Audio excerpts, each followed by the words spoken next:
بسم الله الرحمن الرحيم. الحمد لله. الحمد لله الذي علم بالقلم علم الإنسان ما لم يعلم. أشهد أن لا إله إلا الله وحده لا شريك له، وأشهد أن سيدنا ونبينا محمدا عبد الله ورسوله وصفيه وكليله، وعلى آله وصحبه الغر المهجلين ومن تبعهم بإحسان إلى يوم الدين. أما بعد، فإن أصدق الحديث كلام الله تعالى، وخير الهدي هدي محمد، وشر الأمور محدثاتها، وكل محدثة بدعة، وكل بدعة ضلالة، وكل ضلالة في النار. اللهم أجرنا من عذاب النار، وأدخلنا الجنة دار المتقين والأبرار، واغفر لنا ولوالدينا وللمسلمين يا الرحمن الراحمين. أيها المستمعون الكرام، أولا أحييكم بتحية أهل الجنة في الجنة، وها هي السلام عليكم ورحمة الله وبركاته. وعليكم السلام ورحمة الله وبركاته. كبجمتوتا هردفتوتا أرمو مسلم جلت أرغت هندي كيسن bakka jirtanitti nageenyi rabbi isinirraa jiraatu jechaa akkuma baratametti torbee irraa keessummoota garagaraa qabannee isiniif kaloofna. Guyyaa haddaallee barnaamija keenya irratti shabaaba keenya dargaggoo walbeekaa nama jedhaniin inshaallah daarektii walbeekaan eenyu gabbaa isaanii eessatti baratanii inshaallah isaanumarraa barannaa waa'ee dargaggoota kaleessaatii fi dargaggoota hadhaalaalla inshaallahu albaarii. barnaamijni keenya kana kallattimaan gama dargaggeessa keenya gama walbeekaatti isin dabarsa. Assalaamu alaikum. وعليكم السلام ورحمة الله وبركاته. Baga nagaan nu dhuftani. Baga nagaan nu eegdan. maashaallah. walbeekaan eenyu eessatti dhalattanii eessatti guddattanii hordoftoota keenya mee wal baradhaa. Dursoo carraa kan kennu keessaniif galatooma. Jazakallahu khairan. Maqaan kiyya walbeekaa Qumbii Booramaa Hamaadoo jedhama. Ani kan itti dhaladhee godina Arsii Lixaa aanaa Shaallaa magaalaa Sanbateeta jedhamtu keessatti dhaladhee Maashaallah. barnoota kiyyaa haga kutaa 8 achumatti hordofee achi booda high schooliif preparatorii Shashamannee baradhee Maashaallah. yuunivarsiitii ammoo Hawaasatti digirii jalqabaatiin achi fudhadhee achi booda ammoo ganna tokkoo fi Finfinneetti barsiisaa ture. Barnoota herreegaatiin bahee Maashaallah. achi booda carraa namni biyya baqaa jiru hundi isa qunnamee carraa baqachuutiin biyya alaa as baqadhee keenya Naayiroobii jira. gabaabumatti kana fakkaata. maashaallah. walbeekaa jazaakumullah khairal jazaa isiniin jenna. warri gartee inshaallaadhaa keessattuu manni laangannoo qabsoo lachuttuu iyyuu dhiira diin keessatti illee waggaa 20 duratti ganda jalbaabni seene akkasiin quba qaba. olomaa agartee hedduutu ganda san keessatti argama. olomaa keenya agartee guddaa Haja San Gammadaa faha akkasuma abbaan keessanillee seenaa guddaa qabanii rabbi gartee umrii isaanii fa araaramu injiranii rabbiin subhaanahu wa ta'ala umrii isaanii isinii fa dheeressu ammallee qabsoo lachuu keessa turtan na fakkaate.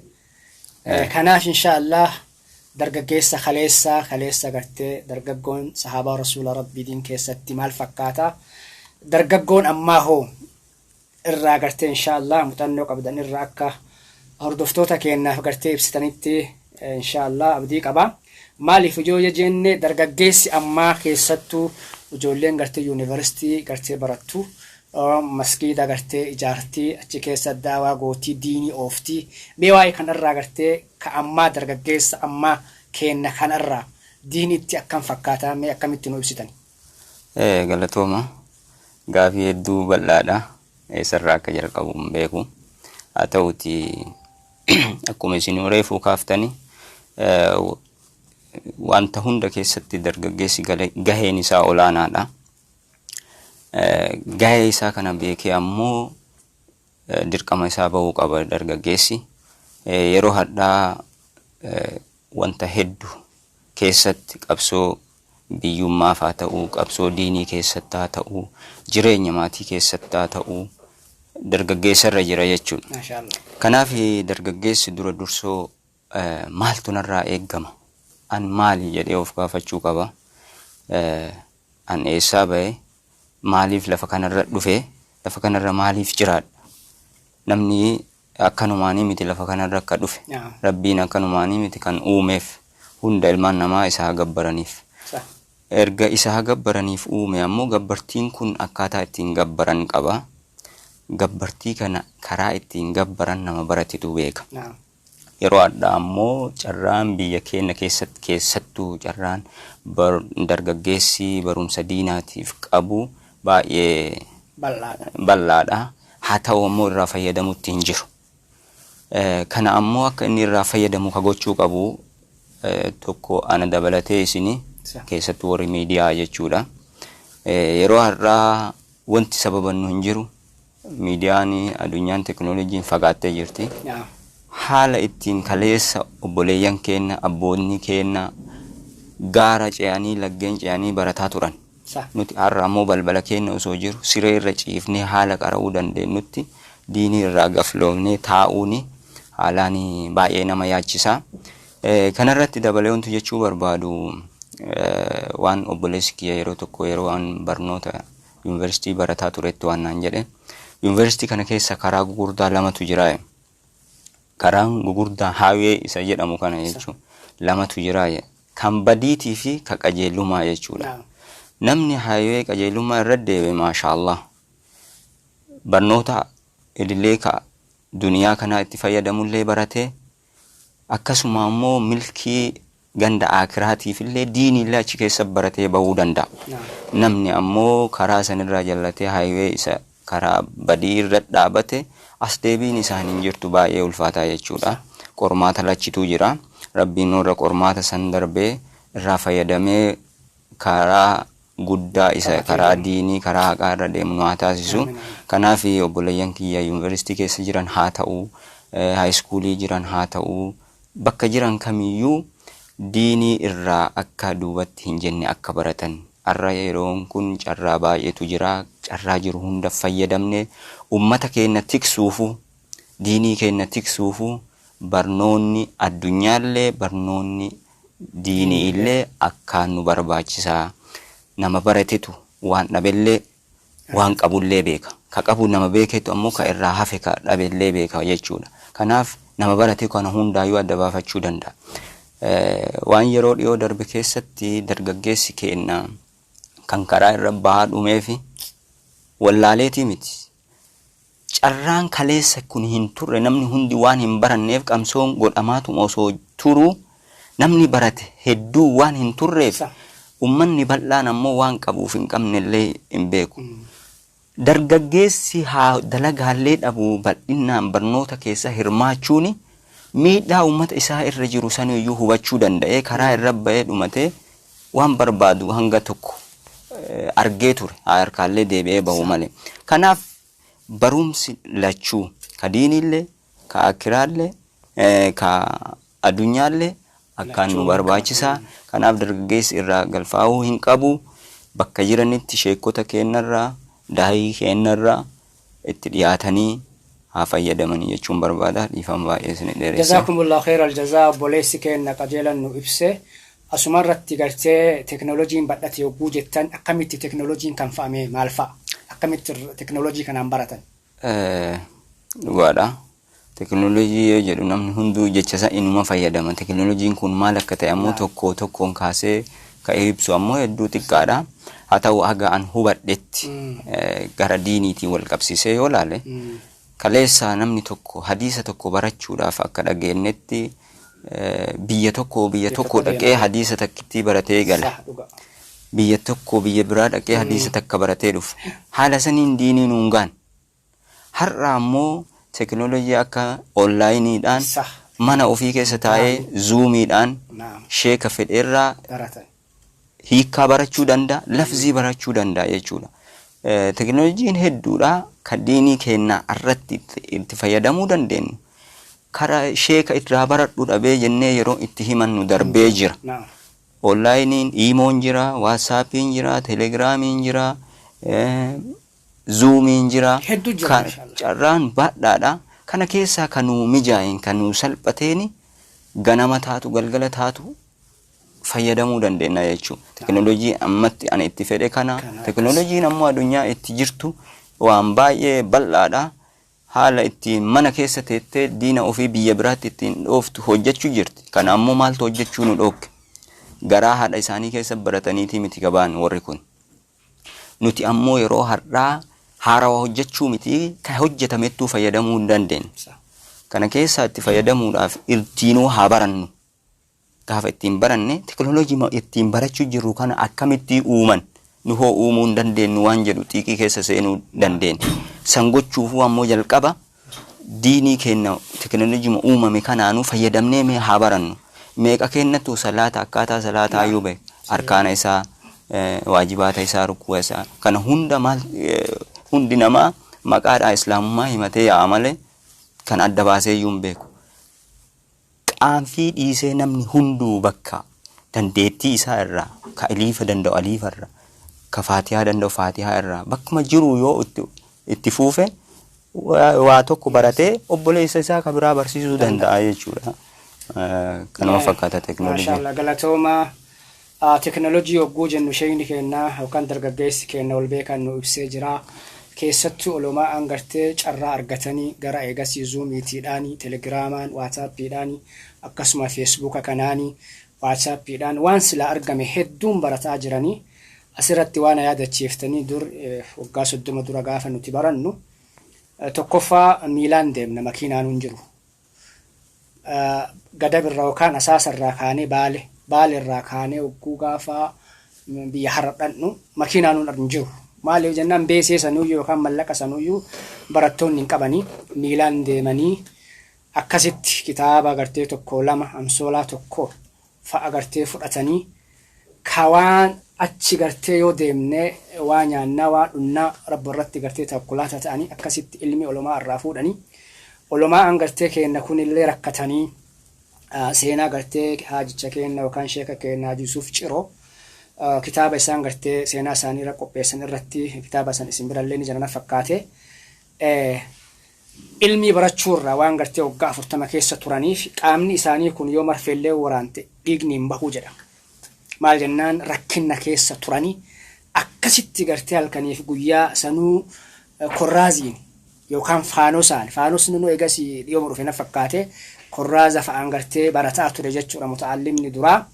Ka'ammoo akkuma isin jettani mana keessa taa'anii firaasha gartee bareedaa gubbaa ciisanii akkanatti dargaggeessi kenna amma yoo ilmii baratan gaariidha lachuuyyuu gartee walitti qabaachuu qabna jettanii akkasuma keessattuu fakkeenyaa fi Dr. Zaakir Naik fakkiinuuf taha nama gartee addunyaa irratti doktoreetii gartee ittiin barumsa kaaniin fudhatee diinillee guyyaa keessa gartee deemee barate maashaallah ulbaari.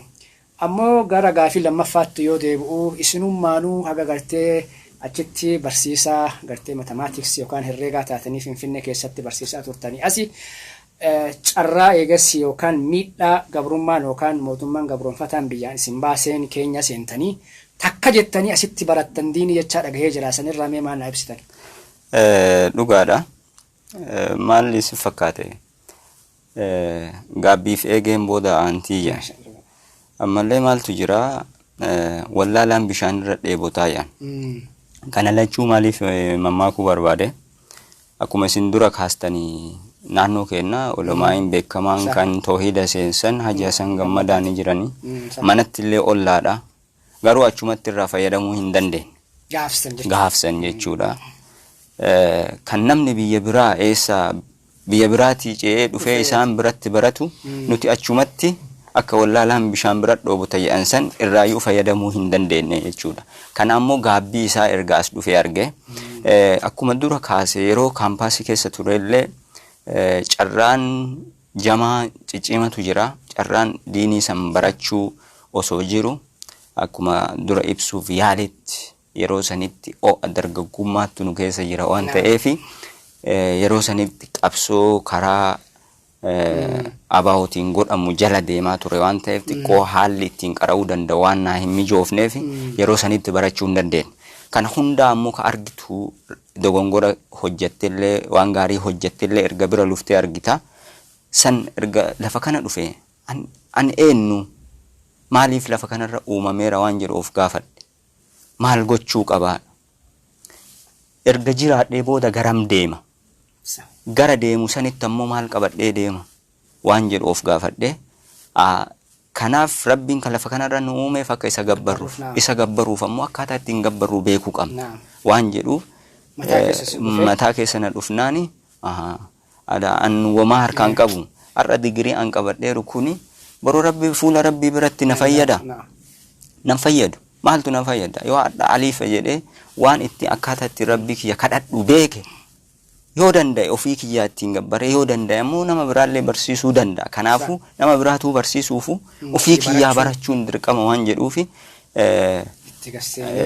itti seene kanarratti waan tokko ibsine darbuu kan barbaanne barnootaallee addaan kutee ture qaraatii akka qara'uuf jechuu abbaan kiyya addaan na kuchiisanii turanii yeroo sanitti ammoo fedhiini barachuudhaaf an qabu qaraatii fi fedhii an barnoota kaanii qabu waan kun irra caalee na keessa jiruufi hayyamuma isaanii tole jechuudhaaf isaanuma tole jechuudhaaf barnoota addaan kutee garuu qaraatii qara'uu hin dandeenye. Qara'uuf deemee iddoo isheen ni jirurraa sababaa uumadhee biyya gandatti deebaa ture. Kana hundaa har'ammoo taa'ee ni gaabba. Rabbi jazaa isaanii yaadee umrii isaanii illee dheeressu abbaa kiyya akka an diinii baradhuuf hedduu xaaranii barnootaayyuu addaan kutee akka diinii baradhuuf jechuudha. Ammoo fedhiin isaanii hawwiin isaanii sun hin cinne inshallah amma itti jira rabbi bakka naa ga'u naa milkeessu jedha. Haala kana kanaani akka as dhufee of duuba laalee of laalee diinii kana baradhuuf murteesse jechuudha. Maasha Allah baari jazakumullahu khairal jazaa. Dargaggoon kennaa yookaan barsiisaan herreegaa maasha Allah baari biyya keessatti illee seenaa guddaa dalaganii usuma eegasii gartee barumsa ammaa iyyaallee qaban gama diiniitti as deebi'anii haga ammoo magaalaa biyya Keeniyaa magaalaa Naayiroobii dhufan ammoo madrasaa wahii madrasaa jabduu gartee ijaartan jechaa dhagahee madrasaan suni madrasaa tamii akkam ijaaruu dandeettan? Galatooma osoo madrasaa ijaariin dura madrasaa san nuti hin ijaarre kan nuti jalatti ijaaramne masjiduma karaa jahaatitti darsima nama lamaa irraa eegalte. Rabbi jazaa deebuu fi Sheekh Abdurrahmaanii mucaa obboleessa keenya kan musliimaa wayii kama afaan Oromoo danda'u ka kophaa isaa quraanni dhibee qara'u argee itti siqee dubbisee eenyu jedhamta quraana qara'uu feetaa'ee si qaraasisa nama tokko dhibii fidii koottu yeen isaan innillee nama tokko biraa qabate abdiisaa ture akka carraa ta'e abdiisaan nama biraa fidii koottu yeeni Suleemaan jedhanii obboleessa Sheekh Abubakrii fidee dhufee isaan lamaantu darsii eegalan. Darsii nama lamaan eegalan suni nama tokko biraa osoo fiddu anillee warra sanitti makame.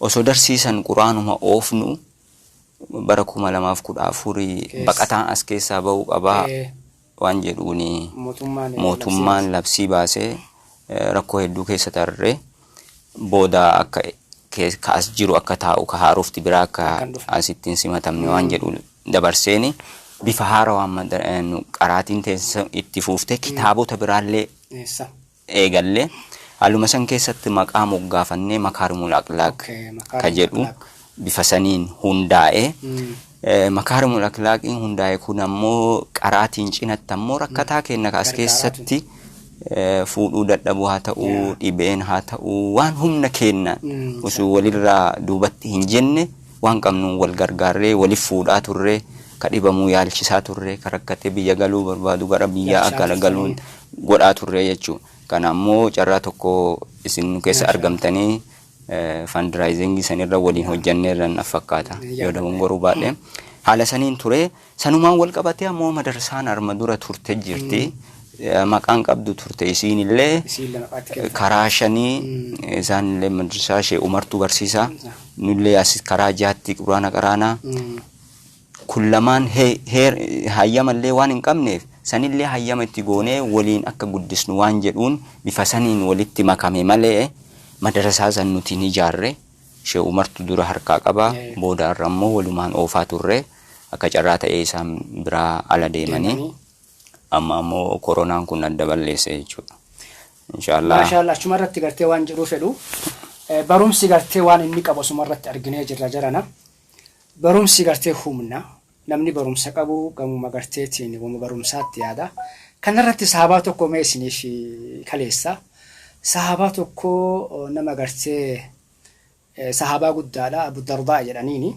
Zabana gartee sahabaa Rasuula Rabbii sallallahu alaihi wasallam shabaabni bareedaan tokko arge sahabticha kan arge Abu Dardaa jedhaniini.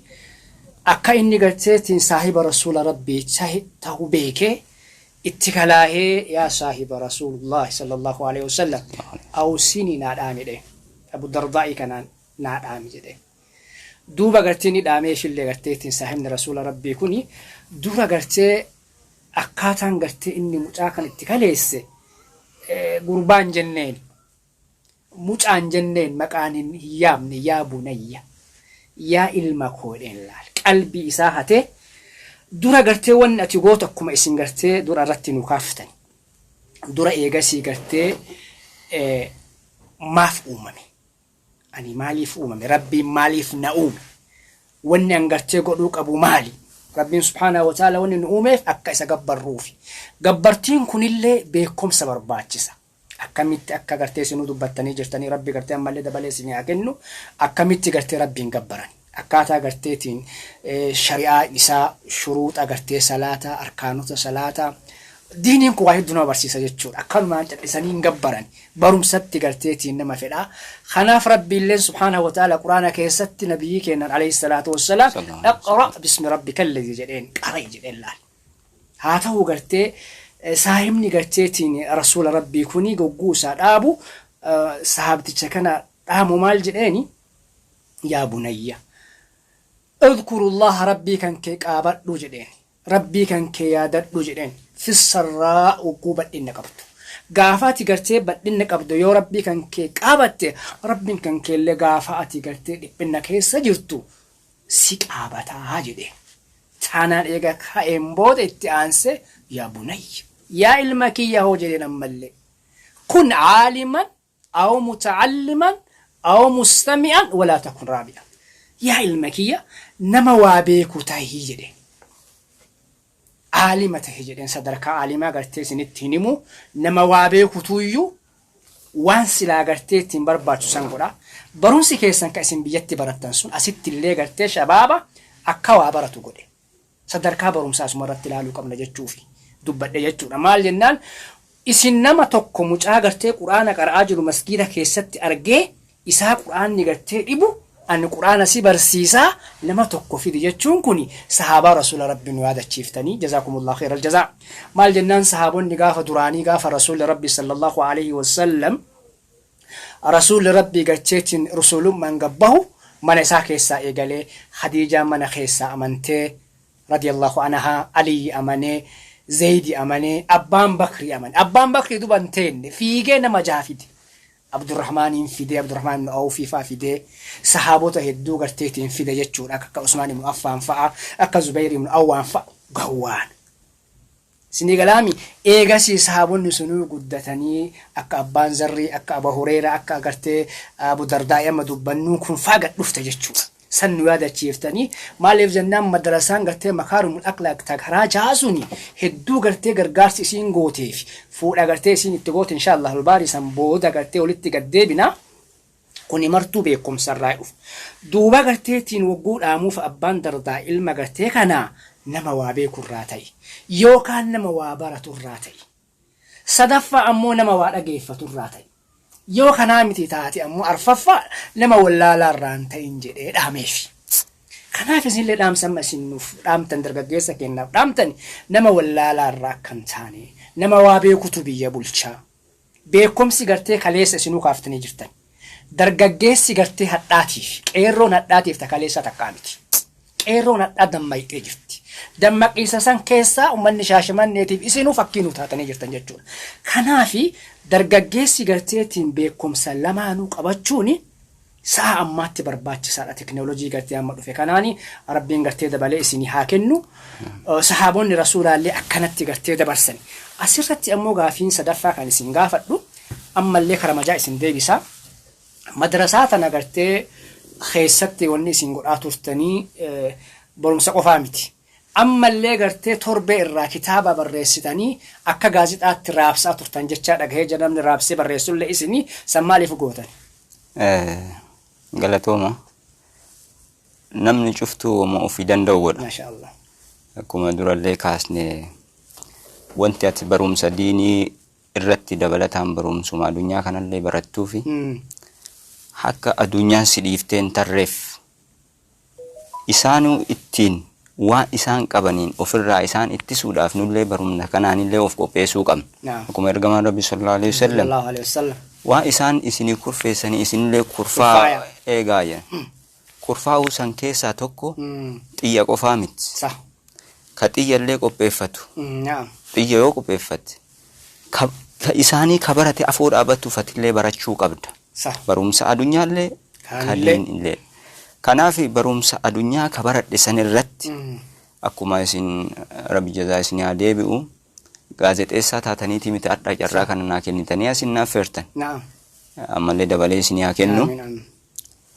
Muuxannoo maani waan kana ummata fayyada waan jedhurraa kaatanii haga beektanii ummata ergaa dabarsuudhaaf waan kana hojjechuu jirtan.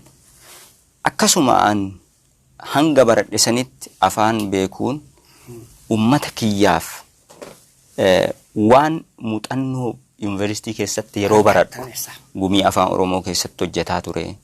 Torbaan irraa achi keessatti paampileetii qopheessinee aadaa irraa, afaan irraa, seenaa irraa barsiisaa ture. Waan sanillee yeroo sanitti itti gaafatamaa ana ture. Muuxannoo achitti qabu san ammoo asitti gara diiniitti jijjiiree diinii kana akkamitti ummata kiyyaa qooduu qaba waan jedhuuni matseetii osoo hin taane humna san qopheessinuu waan hin qabneef torbaan irraa paampileetii peejii 2 qabu.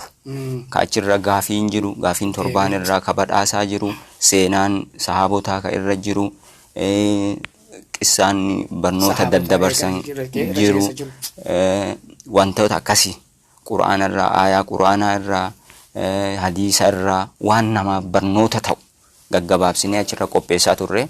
Jalqaba irratti haa eegaluu malee obboleeyyan kiyya hedduun irra na gargaaraa turanii haaluma saniin oofaa turre jechuudha.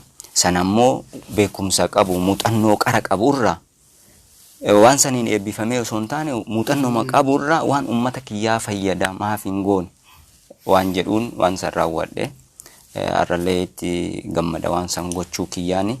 Achuma irratti illee ammallee achumatti isin deebisa bakkuma sanii isin hin baasu.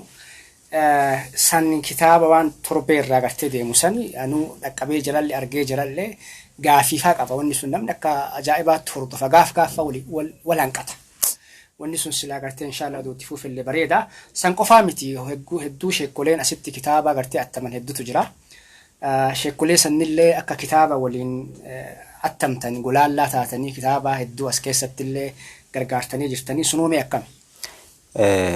Bareeda obboleessa keenya Ahmed Galgaluu